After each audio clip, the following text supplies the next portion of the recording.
You were known for being discovered kind of on YouTube and through social media. Talk about that a little bit, about how young guitarists can thrive in that sort of environment. Sure. Well, yeah, YouTube absolutely changed my life, and brought my music to people all over the planet and people that didn't even play guitar, which was, totally unexpected. I mean, so, I had made some inroads a little bit with the acoustic guitar community kind of, and did well in some competitions, and other guitar players were finding out about me and inviting me to open their shows and things like that. But yeah, YouTube was really, took it to a whole nother level. So, yeah, it's a really great platform for an independent musician, that doesn't have many resources at all, to put their music up and make people aware of what they're doing. For me, it's been almost 8 years now. When those videos went up, it was 2006. Yeah, mm-hmm. So it's a little bit ago now, but there's still guys, having videos go viral that are acoustic guitar players. More recent history, guys like John Gom and right. Mike Dawes and. So it's still a viable platform, I think. It's such a huge thing now, it can be a little bit trickier maybe to break out. I think there's so many videos on there these days that, I feel lucky that I got in early and had that sort of success early on, and it seemed maybe it was a little bit easier back then. I don't know. More competition now. Yeah, more competition, and it's just so much going on. I actually really personally haven't even been that active on it since then. I've just, trying to go out and show people what it's like live, and that's been going well, so it's good. Now, did Prince discover you on YouTube, or did he find out about you some other way? Yeah, man, just about like everybody else. He found me on YouTube and got a hold of my management back in 2012. And, we weren't even sure if it was real at first. Are you kidding me, Prince? And, it turned out it was legitimate. And so I went and met him and, played for him. And he thought it was wonderful. And so we did some shows in Australia. And I opened the shows as well as did like a medley with the band. And that's pretty incredible. It was, something I never could have imagined happening. Being a guitar teacher from Topeka, Kansas. It's still something, I can't believe happened. And we actually have been in touch since then. And maybe we'll do some more stuff in the future. We'll see. But yeah, he saw particularly a song of mine called Right Lin. Right, okay. And that's what made him want to reach out and get a hold of me. Could you talk about some of your influences, some of the people you listen to? You mentioned Michael Hedges, but mm-hmm. What other influences and what other guitarists did you listen to when you were coming out? Well, the guy that made me want to start playing guitar at all was Eric Johnson. I think he probably had the last instrumental guitar song on the radio. It was back, 1991, Clissa Dover. Mm-hmm. And I heard it on the radio, and it's just, two things happened at that time. I really fell in love with the guitar, and also fell in love with instrumental music, how you could say so much without any words, and have a strong melodic idea. It can move you just as much as any lyrics. At least me, I really felt a connection with instrumental music at that point. So, Eric Johnson was a huge influence, and also like John Petrucci. A little more mm-hmm. shredding on the electric guitar. I used to sit in my room and try to learn Dream Theater songs. Right. And then I discovered the acoustic side of things with Preston Reed. Was the guy that I saw when I was 16, and playing over the top of the neck and percussive things, just stuff I didn't even know was possible. And seeing someone really covering all the aspects of music on one guitar was so inspiring, and think that you could have rhythmic ideas and melodic ideas and harmonic ideas all going. I just fell in love with that. So that led to Michael Hedges and Don Ross and Billy McLaughlin. Those four guys are my real big inspirations on the acoustic. Yeah. Talk about what you look for on stage. Well, it's very basic. I mean, I have a little preamp up there that's a D-Tar Solstice is the make and the model, and it's just a little bit of EQ and volume control, and a mute switch. That's all. So that's it. And then straight into the guitar, I use K&K pickups, Pure Mini, in all of my instruments, and I think they're really great for getting a natural sound, but also picking up all the percussion stuff that you might want to do.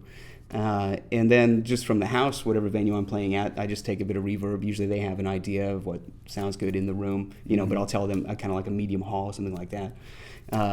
And that's it as far as effects and stuff. I do like a natural, I do want to sound like acoustic guitar. That's just me, I guess. But there's people that do wonderful things with effects and delays and octave things, and maybe that's something I'll get into at some point, but I really like that natural sound, and it just feels, to me, a little bit more direct and personal from what's inside and what you're doing on the guitar right to the listener. You know, I like that. Right. You've been associated with Greenfield guitars now for, I guess, your entire career? Pretty much, man. You know, some of my early YouTube videos were on a Avalon, which wasn't even mine actually. Oh, wow. But yeah, I had a not so great guitar back then, and so I was just borrowing that to do some of those old YouTube videos. But yeah, since stuff's been going well for me, I actually met Michael Greenfield at the Canadian Guitar Festival in 2004 and fell in love with his instruments and started working together a few years after that. But yeah, you were talking about the harp guitar you have and how you came about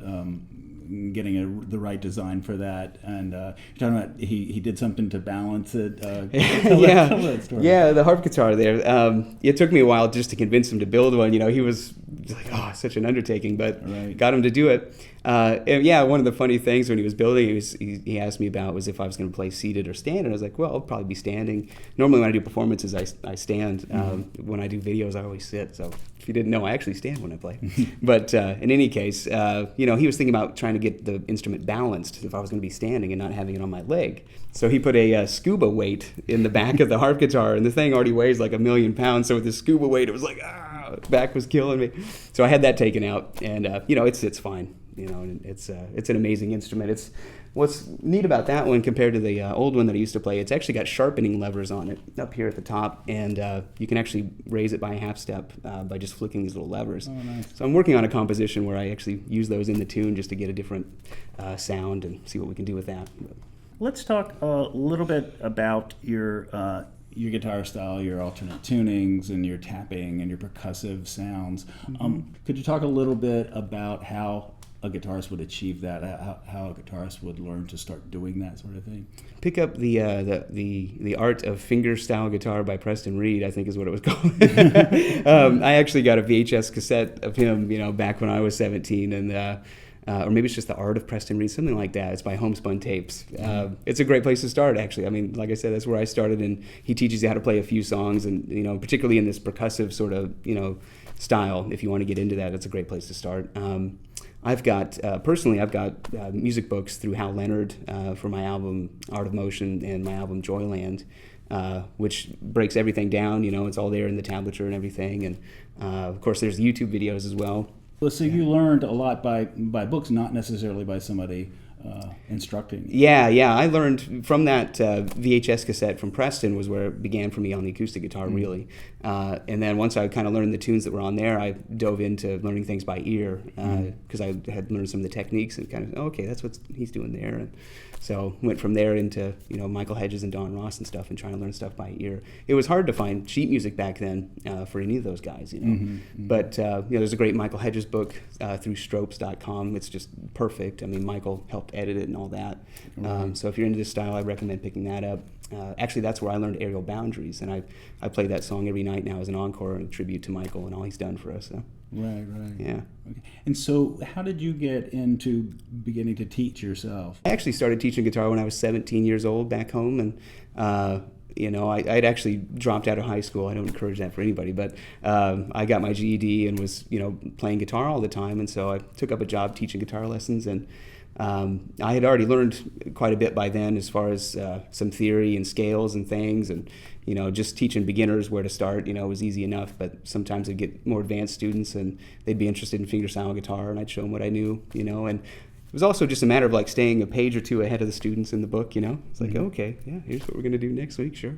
And you actually learn a lot from teaching that way, Right. So it was a great experience for me to do that, and I still like to teach when I can. I occasionally do workshops and things on the road and on behalf of Ernie Ball Strings and things like that.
You're welcome.